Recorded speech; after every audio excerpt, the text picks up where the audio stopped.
Renungan Pagi Maranatha oleh Ellen G. White, 2 April 2026. Mari kita berdoa. Bapa kami yang di sorga, Allah pencipta langit dan bumi, laut dan segala isinya, Allah yang maha besar, maha kuasa, sumber segalanya, yang kami sembah selalu melalui anak-Mu yang tunggal, Yesus Kristus. Terpujilah Yesus, anak Allah yang maha tinggi, yang adalah anak domba Allah yang menghapus dosa dunia ini. Pada pagi hari ini kami bersyukur boleh bangun dan berbakti dan sebagaimana membaca dan mendengarkan nasihat firman-Mu, kiranya ini menjadi sukacita dan pertobatan bagi kami semua. Sebab kematian Yesus di kayu salib adalah kabar baik bagi banyak orang yang telah jatuh dalam dosa, dan dalam Yesus mereka boleh menerima pembebasan dari belenggu dosa. Beserta kami sepanjang perbaktian ini kehendak-Mu yang jadi. Ampun kami akan dosa dan salah, karena kami berdoa hanya dalam nama anak Allah yang tunggal, Yesus Kristus, yang adalah Tuhan dan Juru Selamat kami. Amin. Renungan hari ini akan dibacakan oleh Saudara Moga Marpaung. Kepada Saudara Moga, kami persilahkan. Terima kasih dan selamat pagi. Bacaan renungan pagi kita tanggal 2 April tahun 2026 berjudul Pekabaran Salib. Dan ayat inti kita terdapat dalam Galatia 6 ayatnya yang ke-14. Tetapi aku sekali-kali tidak mau bermegah selain dalam salib Tuhan kita Yesus Kristus. Sebab olehnya dunia telah disalibkan bagiku dan aku bagi dunia. Allah telah memberikan kepadaku sebuah pekabaran untuk umat-Nya. Kamu telah dibeli dengan sebuah harga, dan segala yang kamu miliki, serta siapapun dirimu harus dipakai bagi kemuliaan Allah, dan untuk kebaikan sesama manusia. Kristus mati di kayu salib untuk menyelamatkan dunia dari kebinasaan dalam dosa. Ia meminta kerjasama kita dalam pekerjaan ini. Kita hendaknya menjadi tangan penolongnya, dengan usaha yang sungguh-sungguh dan tak kenal lelah. Kita harus mencari dan menyelamatkan yang hilang. Kuasa yang mengubahkan dari kasih karunia Kristus membentuk orang yang menyerahkan dirinya kepada pelayanan Allah. Ia tidak lagi dapat bersikap tidak peduli terhadap jiwa-jiwa yang binasa di sekelilingnya. Ia menyadari bahwa setiap bagian dari kebenarannya adalah milik Kristus yang telah menebusnya dari perbudakan dosa. Bahwa setiap saat dari masa depannya telah dibeli dengan darah yang mahal dari anak tunggal Allah. Apakah engkau memiliki penghargaan yang begitu dalam terhadap pengorbanannya di Golgota, sehingga engkau rela menundukkan segala kepentingan lain demi pekerjaan menyelamatkan jiwa? Intensitas kerinduan yang sama untuk menyelamatkan orang berdosa yang menandai kehidupan juru selamat, juga menandai kehidupan pengikutnya yang sejati. Seorang Kristen tidak lagi ingin hidup bagi dirinya sendiri. Ia bersukacita menyerahkan segala yang ia miliki dan siapa dirinya bagi pelayanan Sang Guru. Ia digerakkan oleh kerinduan yang tak terungkapkan untuk memenangkan jiwa bagi Kristus. Bagaimana cara terbaik aku dapat memuliakan Dia? Kepunyaannya aku, baik melalui penciptaan maupun penebusan. Inilah pertanyaan yang harus kita tanyakan pada diri kita. Dengan perhatian yang penuh kesungguhan, orang yang sungguh-sungguh bertobat berusaha menyelamatkan mereka yang masih berada dalam kuasa setan. Sekarang kita hanya memiliki sedikit waktu untuk mempersiapkan diri bagi kekekalan. Orang-orang membutuhkan kebenaran, dan dengan usaha yang sungguh-sungguh serta setia, kebenaran itu harus disampaikan kepada mereka. Jiwa-jiwa harus dicari, didoakan dan dilayani. Atas kita terletak tanggung jawab yang berat untuk memperingatkan dunia akan kebinasaan yang akan datang. Allah memanggil gerejanya untuk bangkit dan mengenakan kuasa. Mahkota kekal harus dimenangkan. Kerajaan surga harus diraih. Dunia yang binasa dalam kebodohan harus diterangi. Sekian bacaan renungan kita pada pagi ini. Tuhan Yesus memberkati. Terima kasih atas penata-layanan Saudara Moga. Tuhan Yesus memberkati. Selamat pagi saudaraku dalam Tuhan.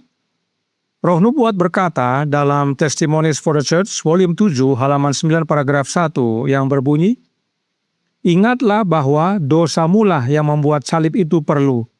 Ketika engkau menerima Kristus sebagai juru selamatmu, engkau berjanji untuk bersatu dengannya dalam memikul salib. Untuk hidup dan mati engkau terikat dengannya, bagian dari rencana penebusan yang agung." Jadi, salib perlu, sebab kita semua sudah jatuh dalam dosa. Kita tidak dapat menebus diri kita sendiri dari dosa. Orang berdosa tidak dapat menjadi juru selamat bagi orang berdosa. Lalu, siapa yang dapat menebus orang berdosa? Kita ikuti kembali cuplikan berikut ini dalam The Spirit of Prophecy, volume 1, halaman 45, paragraf 1. "Segera saya melihat dia mendekati cahaya yang sangat terang yang menyelimuti Bapa. Malaikatku yang menyertaiku berkata, dia berbicara serius dengan Bapanya. Kecemasan para malaikat tampak sangat kuat saat Yesus sedang berkomunikasi dengan Bapanya. 3 kali dia ditutup oleh cahaya mulia menyelimuti Bapa, dan yang ketiga kalinya dia keluar dari Bapa, pribadinya dapat dilihat. Wajahnya tenang, terbebas dari semua kebingungan dan keraguan, dan bersinar dengan kebajikan serta keindahan, tidak dapat diungkapkan dengan kata-kata." Yesus berdiskusi serius dengan Bapanya. Tidak ada oknum yang lain, hanya Bapa dan Anaknya. 3 kali Bapa dan Anaknya berdiskusi serius, dan kali yang ketiga baru ada keputusan. Wajah Yesus terlihat tenang. Kemudian Yesus bertemu dengan para malaikat dan memberitahukan kepada pasukan malaikat bahwa jalan keselamatan telah dibuat untuk manusia yang jatuh. Yesus menyatakan kepada para malaikat bahwa dia telah memohon kepada Bapanya dan telah menawarkan untuk memberikan nyawanya sebagai tebusan, untuk menjatuhkan hukuman mati atas dirinya sendiri, bahwa melalui dia manusia boleh mendapat pengampunan. Apakah para malaikat dengan senang hati menerima pengumuman tersebut? Oh tidak. Dalam halaman 46 paragraf 1 dikatakan, para malaikat bersujud di hadapannya. Mereka menawarkan nyawa mereka. Yesus berkata kepada mereka bahwa melalui kematiannya ia akan menyelamatkan banyak orang, bahwa nyawa seorang malaikat tidak dapat membayar hutang tersebut. Hanya nyawanya sajalah yang dapat diterima oleh Bapanya sebagai tebusan bagi manusia.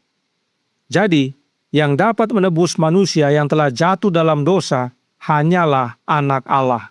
Tidak ada yang lain yang bisa, hanya Yesus saja. Itu sebabnya renungan pagi hari ini berkata dalam Maranatha halaman 100 paragraf 2. Kristus mati di kayu salib untuk menyelamatkan dunia dari kebinasaan dalam dosa. Ia meminta kerjasama kita dalam pekerjaan ini. Kita hendaknya menjadi tangan penolongnya. Dengan usaha yang sungguh-sungguh dan tak kenal lelah, kita harus mencari dan menyelamatkan yang hilang. Jadi, tidak berhenti di salib saja. Setelah kita menerima Yesus sebagai juru selamat kita oleh kematiannya di kayu salib, maka sekarang kita bekerja sama dengan Yesus, menjadi tangan penolongnya untuk mencari dan selamatkan yang hilang. Inilah pekabaran salib, bahwa oleh karena dosa, Yesus harus mati di kayu salib, menjadi korban pendamaian bagi kita, untuk tebus kita dari dosa, dan sebagai orang yang telah dibebaskan dari belenggu dosa, kita turut bekerja bersama Yesus untuk cari dan bebaskan orang-orang yang lain yang masih terbelenggu oleh rantai dosa. Namun untuk itu kita perlu kuasa. Roh Nubuat berkata dalam Testimonies for the Church, volume 7, halaman 9, paragraf 2. Kuasa transformatif kasih karunia Kristus membentuk orang yang menyerahkan dirinya untuk melayani Allah. Dipenuhi dengan roh penebus, ia siap untuk menyangkal diri, siap untuk memikul salib, siap untuk melakukan pengorbanan apapun bagi Sang Guru. Kuasa yang dimaksudkan adalah roh penebus. Jika kita dipenuhi dengan roh penebus, maka kita siap untuk sangkal diri, pikul salib dan ikut Yesus, berkorban demi Yesus. Apakah roh penebus itu? Rohnya Kristus tentunya. Sebab penebus kita hanya satu, yaitu Yesus Kristus. Karenanya saat Roh Nubuat berkata roh penebus, maka itu sama dengan rohnya Yesus. Kita perlu Roh Kristus agar kita siap untuk sangkal diri, pikul salib dan ikut Yesus, mencari dan selamatkan yang hilang. Sebab demikianlah kehidupan Yesus. Jadi saudaraku dalam Tuhan, pekabaran salib adalah bahwa oleh karena dosa, Yesus harus mati di kayu salib, menjadi korban pendamaian bagi kita, untuk tebus kita dari dosa, dan sebagai orang yang telah dibebaskan dari belenggu dosa, kita turut bekerja sama bersama Yesus untuk cari dan bebaskan orang-orang lain yang masih terbelenggu oleh rantai dosa, oleh menerima Roh-Nya Yesus dalam hati kita, agar hati kita berdenyut dalam kesatuan dengan hati Yesus. Itu sebabnya renungan pagi hari ini berkata dalam Maranatha, halaman 100 paragraf 4. Apakah engkau memiliki penghargaan yang begitu dalam terhadap pengorbanan di Golgota, sehingga engkau rela menundukkan segala kepentingan lain demi pekerjaan menyelamatkan jiwa? Intensitas kerinduan yang sama untuk menyelamatkan orang berdosa yang menandai kehidupan juru selamat, juga menandai kehidupan pengikutnya yang sejati. Seorang Kristen tidak lagi ingin hidup bagi dirinya sendiri. Ia bersuka cita menyerahkan segala yang ia miliki dan siapa dirinya bagi pelayanan Sang Guru. Ia digerakkan oleh kerinduan yang tak terungkapkan untuk memenangkan jiwa bagi Kristus. Inilah maknanya satu roh dengan Yesus, satu tindakan dengan Yesus. Sebab hati kita berdenyut dalam satu kesatuan dengan hati Yesus untuk keselamatan jiwa-jiwa. Dan pekabaran salib adalah pekabaran malaikat ketiga yang harus kita kumandangkan dengan nyaring kepada dunia. Testimonies to Ministers and Gospel Workers halaman 214 paragraf 1 menyatakan, sebagai pekerja Kristus, kita harus berdiri di hadapan salib Kalvari, memberitakan kepada dunia, lihatlah anak domba Allah yang menghapus dosa dunia. Kita harus memberitakan pekabaran malaikat ketiga dengan suara manusia kita, dan pekabaran tersebut harus disampaikan kepada dunia dengan kuasa dan kemuliaan. Itu sebabnya renungan pagi hari ini berkata, sekarang kita hanya memiliki sedikit waktu untuk mempersiapkan diri bagi kekekalan. Orang-orang membutuhkan kebenaran dan dengan usaha yang sungguh-sungguh serta setia, kebenaran itu harus disampaikan kepada mereka. Jiwa-jiwa harus dicari, didoakan, dan dilayani. Kiranya pekabaran ini menjadi pembaharuan bagi kita semua. Tuhan memberkati, saya bawa dalam nama Yesus. Amin. Mari kita berdoa. Bapa kami yang di sorga, Allah pencipta langit dan bumi, laut dan segala isinya, Allah yang maha besar, maha kuasa, sumber segalanya, yang kami sembah selalu melalui anak-Mu yang tunggal, Yesus Kristus. Terima kasih atas nasihat vital pada pagi hari ini. Kami tidak hanya telah menerima pengampunan oleh pengorbanan Kristus di kayu salib, tetapi dengan kami menerima Kristus sebagai juru selamat pribadi kami, menerima pengampunan dan pembebasan, kami pun harus menjadi tangan penolongnya untuk mencari dan menyelamatkan yang hilang. Karenanya tolong kami ya Bapa, karuniakanlah roh anak-Mu dalam hidup ini, sebab hanya dengan memiliki rohnya Kristus, maka kami satu roh dengan Yesus, satu tindakan, yaitu tindakan untuk mencari yang hilang.